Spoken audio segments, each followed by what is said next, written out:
long story short, ghastly, I know, I had surgery less than a week ago, as of this video in particular, and I am still very, very tired. But it has given me a lot of time to think when I'm not taking naps. And because I am the way that I am, I try not to think too hard about things that make me angry or things that kind of just complicate me taking said naps. So ideas that I've had in the past have definitely surfaced again, and this video may end with me having to get maybe one or two things to finish it off, but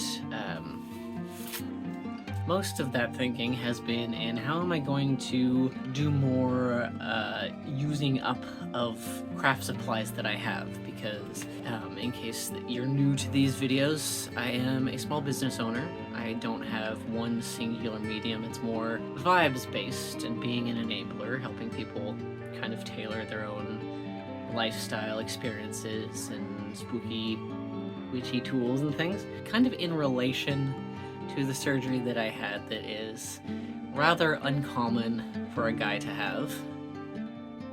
I realized that I still had these, which were donated for crafty things from a loved one.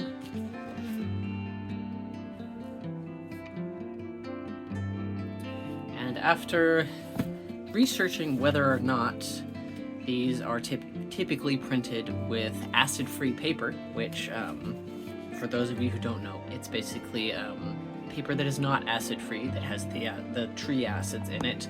That's what causes older books to turn yellow over time, or at least faster. After I found out that these are typically acid-free, that opened up a whole new recycling idea of mine. Something that I used to make when I was younger.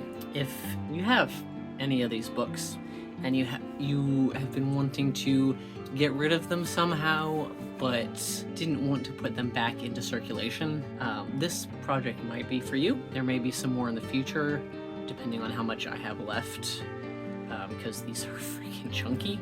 Starting slow with a little bit of fine motor controls, I wanted to show you how I do this. So if you have something like this, have at it, or anything with similar context involved.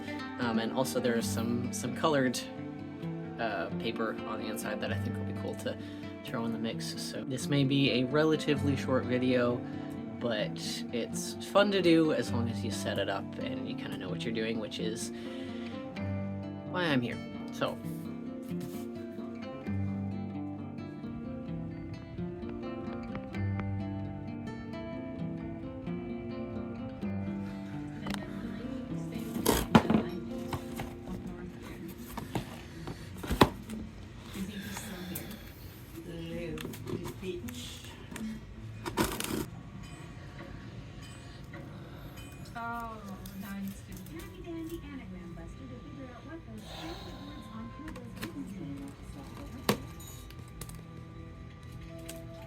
there she goes. 20 of the most logical word combinations. Hopefully it won't be as long between P. I feel like No. it might be there, number 8. there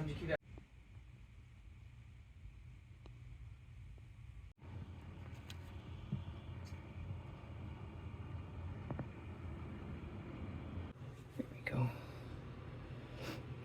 And since each page is different and like has different layout and stuff, each one is going to have a different pattern on it. So they're all completely unique. Don't do that. Come on, you can do it. There are a lot of shapes that you can cut out that take a lot of practice, but for me, I actually experimented a few times because I've made these before. It's just that it hasn't been in like over 10 years. So I know that the typical shape is just long and skinny. And if the base is wider, then you'll end up with like a tapered bead that's I was looking in my pockets just now because I think I found some of them. But if it's wider, then it's like long and then fat in the middle, but it has like ends on it. So to make a circle, you just do the base a lot smaller. I didn't get the proportions exactly right, so you saw it's more like a little barrel. But this is my first attempt, and this is the lengthwise of the page. And then it rolls all up here, kind of like this, but this one didn't quite turn out. The shape was a little weird. It was like too flat on the ends. And so you need something to roll it up on. And typically, like at least when I was looking at tutorials for the first time, it said put them on sewing needles, and then and then you can like stick them into a box to dry. But I am using as little varnish / glue as possible, so that I can kind of just put them on the strings that you saw, and then I'll varnish them later. But I'm gonna do one, and hopefully I will not mess up too badly. But if I do, it's just an illustration of also wash your paintbrushes. But here's what I'm using. Most tutorials will tell you to use Mod Podge, but this is what I have right now. And it's enough that it will stick it together, especially if you use it sparingly and it doesn't get weird drippy bits on it. I'm going to wash this and then show you how that works.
Well, that's that.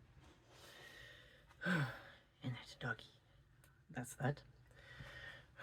I will be making more of these, but I think I need to refine the process because these are really tiny and it got really frustrating in various levels of things. I think I was trying to go too fast to get this video out earlier, but I would love to see if any of this helps you out in your own crafts, beads or otherwise. I'll probably be adding batches of these to the shop labeled with what book or series of books that they came from. So if you're not into getting your hands messy, there may be some available in the near future.